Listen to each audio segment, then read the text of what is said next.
दोस्तों good morning. दोस्तों जैसा कि आपको मालूम है कि मैं मैथ की क्लासेस चलाता हूं और मैं कॉम्पिटिटिव एग्जाम की तैयारी कराता हूं। तो हम लोग अभी डिस्कशन करने वाले हैं मैथ के कुछ अन्य महत्वपूर्ण प्रश्नों को। जिस तरह से हमारे और भी अलजेब्रा और बीजगणित के प्रश्न हमने पिछले वीडियो में बनाया है, आप हमारे चैनल पे जाकर देख सकते हैं। ये जो सारे प्रश्न मैं बताता हूं आपको, तो सारे एसएससी के एग्जाम में पूछे गए प्रश्न हैं। तो आप लोग इन प्रश्नों को इग्नोर ना करें। अगर आप कॉम्पिटिटिव एग्जाम की तैयारी कर रहे हैं तो ये प्रश्न आपके बहुत हेल्प करने वाले हैं एग्जाम में, और ये आपके एडवांस मैथ में अक्सर ये क्वेश्चन पूछा जाता है।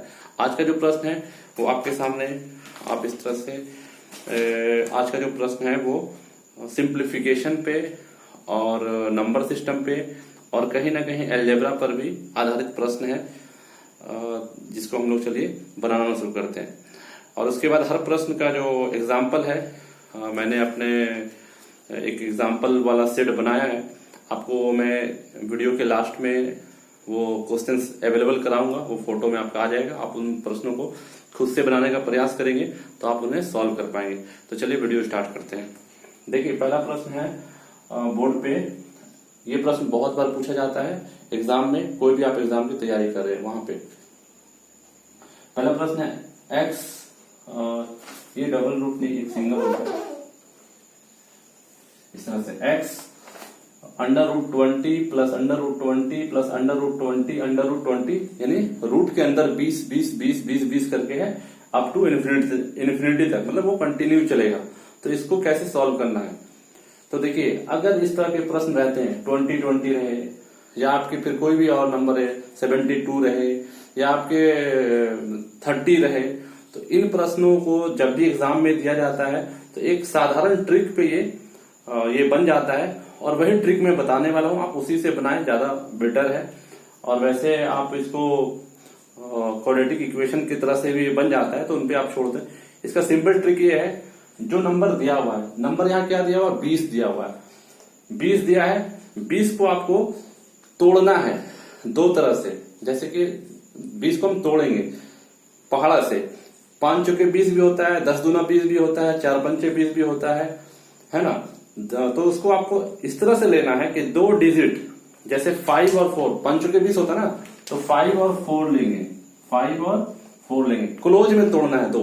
ऐसा नहीं है 10 और 2 में भी तोड़ सकते हैं, 10 दूना 20 होता है, ऐसा तोड़ना है। और इसको ऐसा फैक्टर करना है, ऐसा गुणनखंड करना है कि दोनों को गुणनखंड मल्टीप्लाई करेंगे तो 20 आना चाहिए। तो देखिए 5 चौके 20 भी आता है, 10 दूना 20 भी आता है।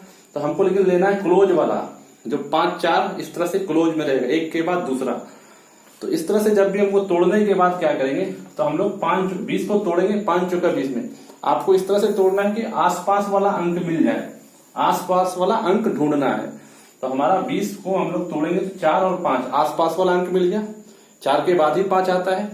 तो हम लोग आसपास वाला अंक ढूंढेंगे, और उसमें से जो बड़ा अंक रहेगा, तो 4 और 5 में बड़ा कौन है, 5 है, वही आपका आंसर होगा। तो ये हो गया इसका आंसर 5।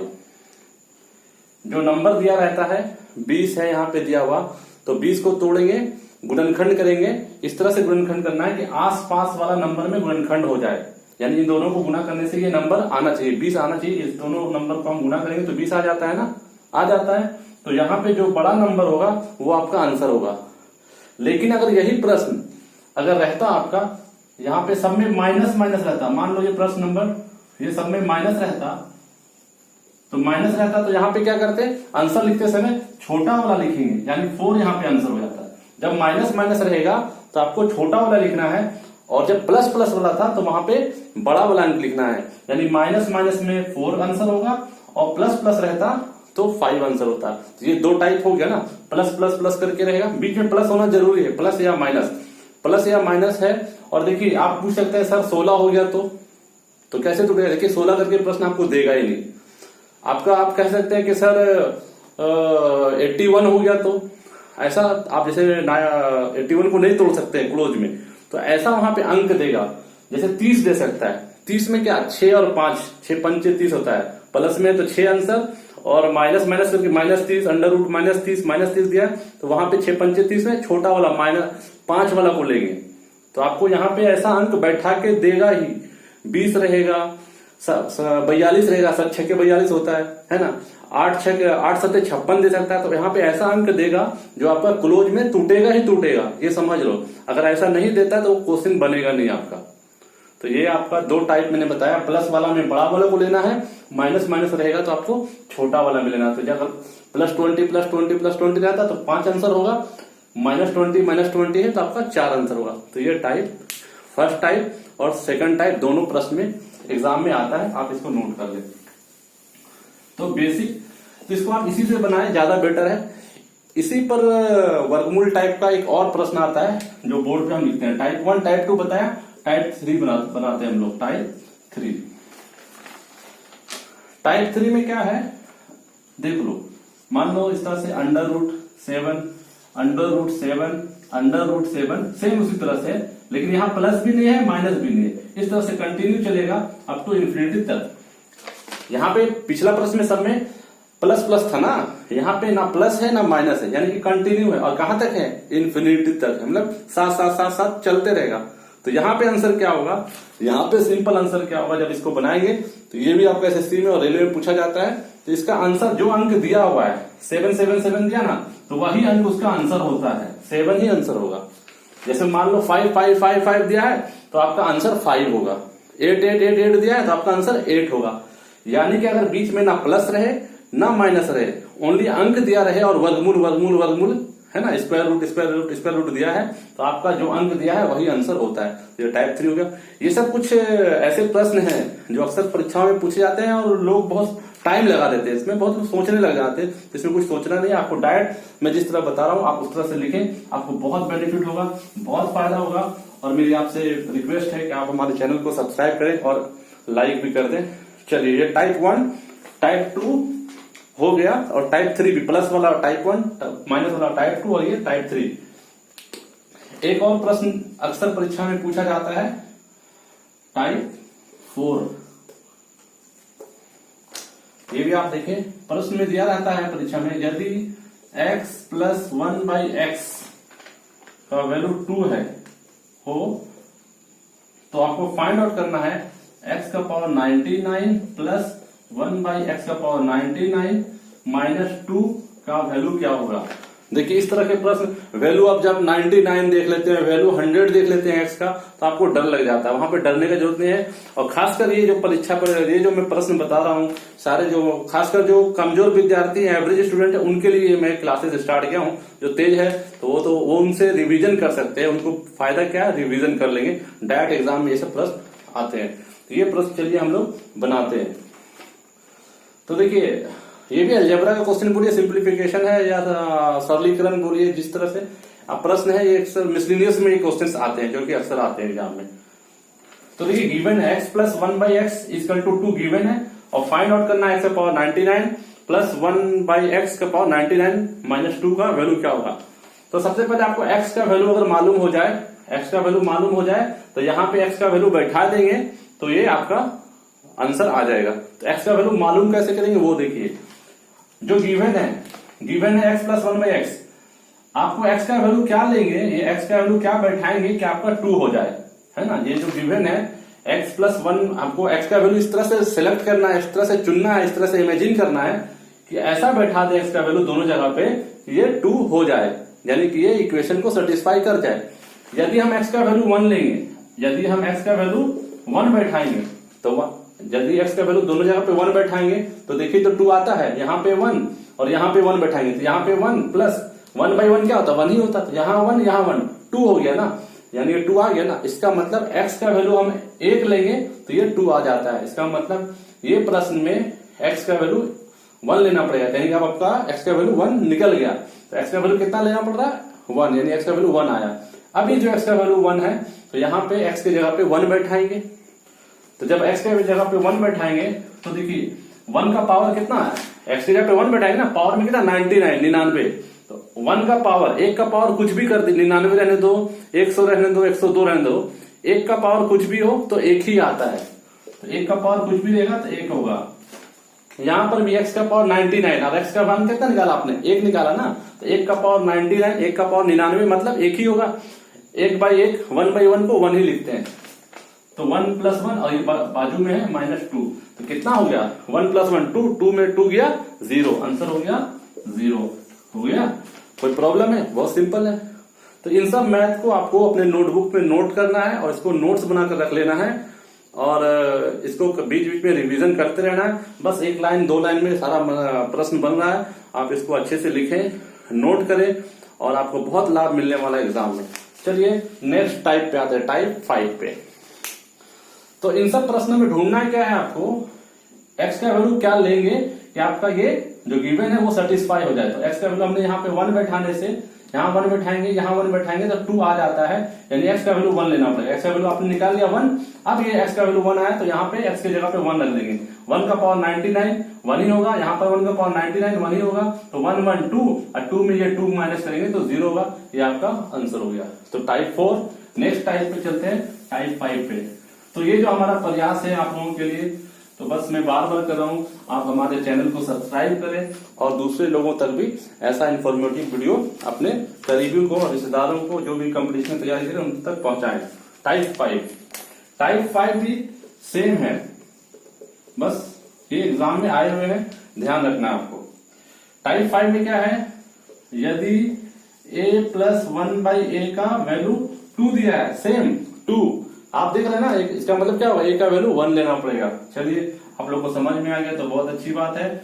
हम प्रश्न लिख देते हैं, आप लोग खुद से इसको बना सकते हैं। सेम है, यहाँ पे वहां पे x + 1/x था, यहाँ पे a + 1/a है। जैसे वहां पे आपको a का वैल्यू इस तरह से मानना है कि ये 2 आ जाए, तो अगर a का वैल्यू यहाँ 1, a का वैल्यू 1 लेंगे, अगर a का वैल्यू 1 लेंगे तो यहाँ पे 1 रखेंगे एक ही जगह पे, यहाँ पे एक ही जगह पे 1 रखेंगे, तो 1/1 1 और यहाँ पे 1 2 हो गया, यानी कि a का मान 1 होगा। a का मान 1 होगा।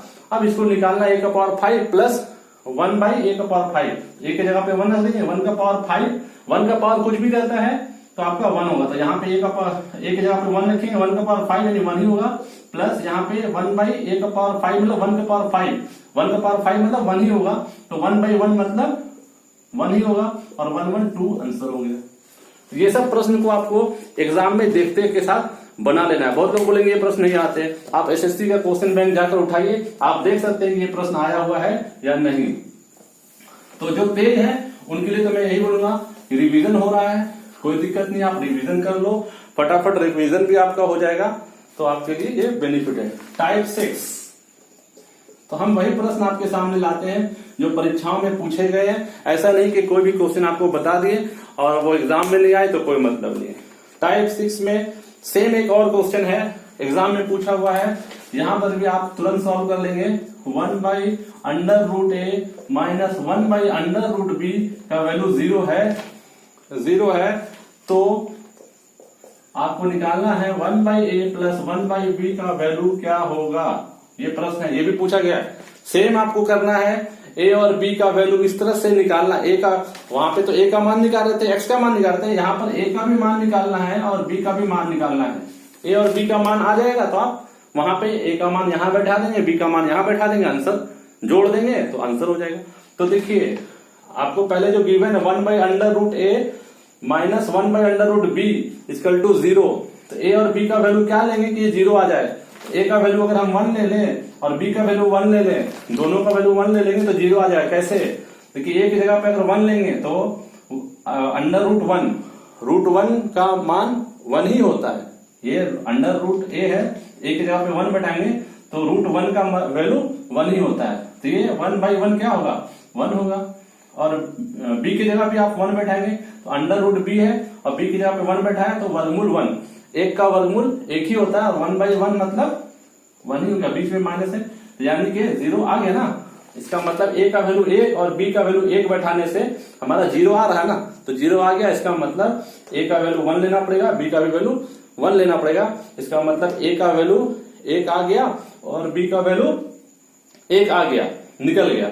अब हम लोग जो a का वैल्यू आया है उसको वहां बैठा दीजिए, तो 1/a का वैल्यू क्या आया 1, 1/1 1 ही होगा। b का वैल्यू क्या आया 1, 1/1 मतलब 1 होगा, बीच में प्लस है तो आंसर हो गया 2।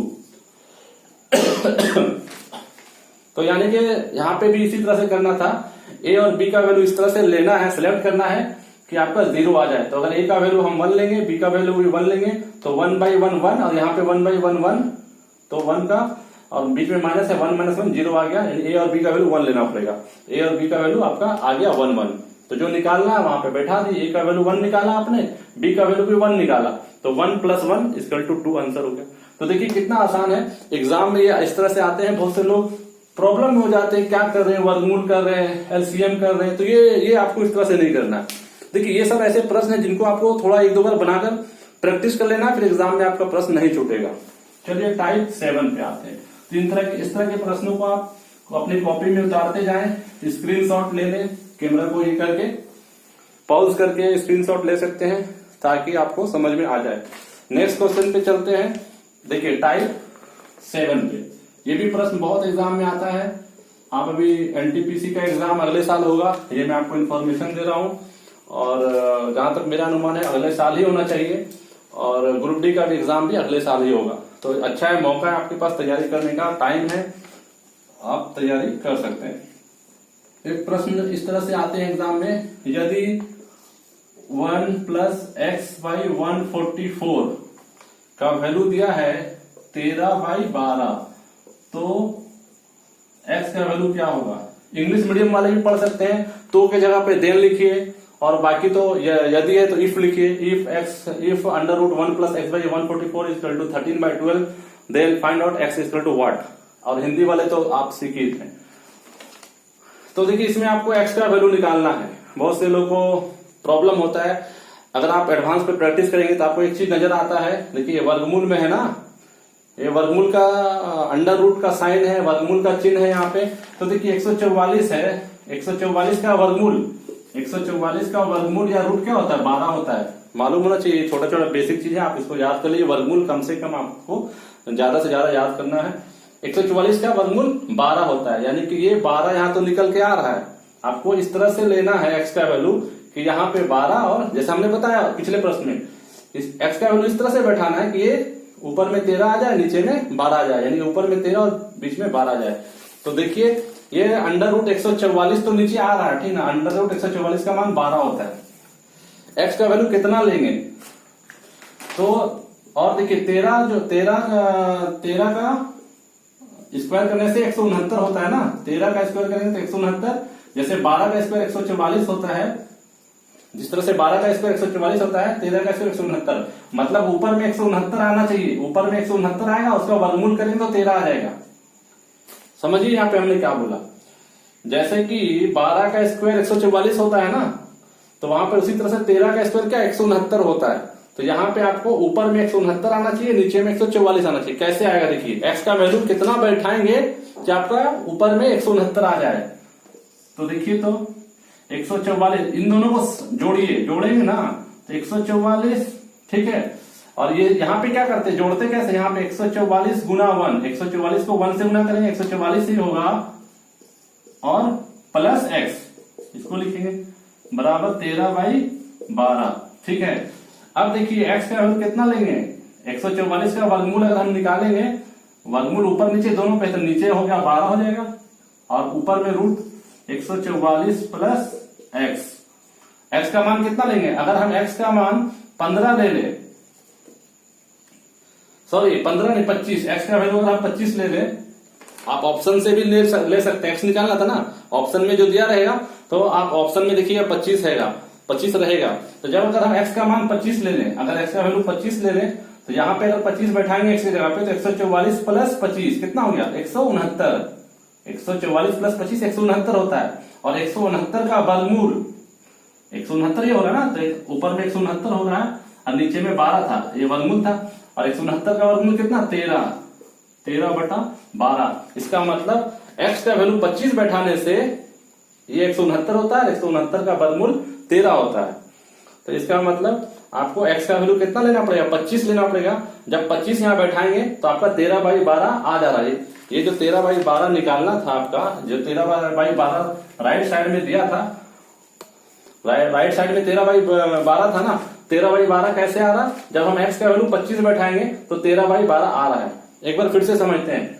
देखिए आपको जो राइट साइड में इस तरह का जब प्रश्न रहता है, तो आपको देखना है ये जैसे नीचे वाला 12 का स्क्वायर है तो ऊपर वाला आपको 13 का स्क्वायर होगा। 13 का स्क्वायर कैसे आएगा? 13 का स्क्वायर मतलब 169 लाना है, तो 169 लाना मतलब 144 और 144 और कितना जोड़ेंगे? 25 जोड़ेंगे ना, तो 169 ऊपर में आ जाएगा। नीचे में 144 और 169 लाना। 169 क्यों लाना? 13 का स्क्वायर होता है 169, तो 169 लाने के लिए 144 तो ऑलरेडी है और कितना जोड़ना पड़ेगा? 25 जोड़ेंगे तो 169 आ जाएगा। तो देखिए ये आपका 144 नीचे में 144 है और ये कैसे इसको सॉल्व करते हैं? 144 प्लस एक्स, तो 144 प्लस एक्स, 144 में कितना जोड़ देंगे? 169 आएगा 25। 144 में ये 25 जोड़ेंगे, 25 जोड़ेंगे तो 169 हो जाएगा और 169 का वर्गमूल 13 होता है। इसका मतलब x का वैल्यू अगर आप 25 बैठा देते हैं तो ये 13/12 आ गया। इसका मतलब x का वैल्यू कितना लेना पड़ेगा? 25। तो आंसर हो जाएगा, x का वैल्यू निकालना था, आंसर हो गया 25। ये हो गया सॉल्व। तो ये देखिए आपको समझाने में इतना देर लग रहा है, आपको एग्जाम में अगर प्रैक्टिस करके जाएंगे 2 बार 3 बार बना के जाएंगे तो इतना टाइम नहीं लगेगा। आपको देखना है 12 का स्क्वायर 144 है, 13 का स्क्वायर यहाँ 169 लाना है, तो 144 में से कितना घटाए, 144 में से कितना जोड़ेंगे तो 169 आएगा। 144 से 25 जोड़ने से 169 आता है, मतलब ये 169 जो है 169 लाना है, तो नीचे में 144 है, उसमें और कितना जोड़ना पड़ेगा आपको? 169 आ जाएगा। 144 से 25 जोड़ेंगे तो 69 आ जाएगा, मतलब x का वैल्यू 25 लेना पड़ेगा। 25 लेने से आपका ये 13/12 है, इसका मतलब x का वैल्यू 25 आंसर आएगा। ये हो गया। तो ये सब जो बहुत बार है, आप इसको हमारे वीडियो को 2 बार 3 बार देख सकते हैं। अगर आपको कुछ समझने में प्रॉब्लम होगा, हम कहेंगे वीडियो को थोड़ा पीछे से फिर से दोबारा से स्टार्ट करिए तो आपको समझ में आ जाएगा। एक और प्रश्न है, ये भी प्रश्न आपका इसी प्रकार का है और इसको देखेंगे तो आपको समझ में, ये टाइप 7 ही रहेगा, लेकिन इसका एक और एग्जाम्पल लेते हैं। एग्जाम्पल लेने से आपको जो कमजोर विद्यार्थी है उनको अच्छे से समझ में आता है। यदि 1 + x/100 और इसका 12/10 है तो x का मान निकालना है। सेम प्रश्न है, सिर्फ हमने डेटा चेंज कर दिया है। इस तरह के प्रश्न एग्जाम में आते हैं। तो देखिए ये 10 का स्क्वायर 100, और ये 12 का स्क्वायर 144 होता है ना। 10 का स्क्वायर करेंगे, 10 का स्क्वायर में 10 गुना 10, 12 का स्क्वायर 144। तो देखिए 144 लाना है, यहाँ पे 100 ऑलरेडी है, 44 और जोड़ देंगे, 44 और जोड़ देंगे। अगर हम लोग यहाँ पे 100 और 100 × 100 और प्लस x, तो यहाँ पे हम लोग 100 का वर्गमूल तो आपका नीचे में 10 हो गया, 10 आ गया, 12 कैसे आएगा? तो ये 100 + 44 रहता ना, ये 144 रहता, 144 रहता और 144 का वर्गमूल कितना? 12। तो यानी कि 144 कब आएगा? जब x का मान आप 44 बैठाएंगे। 100 तो पहले से 44 बैठाएंगे तो 144 हो जाएगा, और 144 का वर्गमूल होता है 12, यानी 12 लाने के लिए x का मान कितना बैठाना पड़ा? 44, यानी कि x का मान होगा 44। ये हो गया आंसर। ये सारे प्रश्न जो थे 7 प्रकार के प्रश्न हमने बनाया है, और हमारा जो वीडियो है वो आपको हर 1 दिन छोड़कर या 2 दिन छोड़कर आपको मिलेगा, यानी सप्ताह में आपको 3 दिन की क्लास तो आपको मैं कराता हूँ। आप सारे क्लास को जितने मैथ बता रहा हूँ आप उनको देखें, अपने कॉपी में नोट करें, तो डे बाय डे आप 3-4 महीने में आपकी जो क्लासेस हैं वो कंप्लीट भी हो जाएंगी एडवांस की, और उसके बाद आप अच्छे से एग्जाम में तैयारी कर सकते हैं, और एग्जाम में बैठेंगे तो आपको बहुत लाभ मिलेगा। और ये छोटा सा जो हम मेहनत कर रहे हैं, आप दोस्तों में भी अपने इस वीडियो को शेयर करें प्लीज, ताकि हमें और भी हौसला अफजाई मिले, इस तरह के और अच्छे अच्छे प्रश्नों को हम सॉल्व करा सके आपको। तो देखिए हमारा जो भी प्रश्न है वो 1 लाइन 2 लाइन 3 लाइन वाला रहता है, आपको एग्जाम में बहुत सटीक भाषा में आप समझ सकते हैं। और अगर आपको कोई प्रॉब्लम होता है आप हमें कमेंट बॉक्स में बताएं, हमें आपका सुझाव का इंतजार रहता है। हम आपके सुझाव को पढ़ते हैं, रिप्लाई भी करते हैं। अपने दोस्तों तक इसको शेयर करें, अपने फैमिली मेंबर्स के लिए शेयर करें, जो लोग 9th-10th में भी पढ़ रहे हैं उसके लिए भी ये सब आप शेयर कर सकते हैं इस तरह के मैथ। और मैं फिर दूसरे क्लासेस भी स्टार्ट करने वाला हूँ, वो चाहे जीके का हो या फिर बहुत बार मैं ये भी सोच रहा हूँ कि गवर्नमेंट जॉब की नई वैकेंसी जो आती है, तो कोई जो भी वैकेंसी आती है रेलवे संबंधित, बैंकिंग, स्टेट गवर्नमेंट या टीचर विचर का, तो मैं इसको अपने वीडियो में बताऊंगा। तो आप हमसे जुड़े रहें ताकि आपको इस तरह से इन्फॉर्मेटिव वीडियो आपको मिल सके, और हमारे इस छोटे से सपोर्ट को आप जरूर अपना सहयोग दें। तब तक के लिए धन्यवाद। Thank you for watching.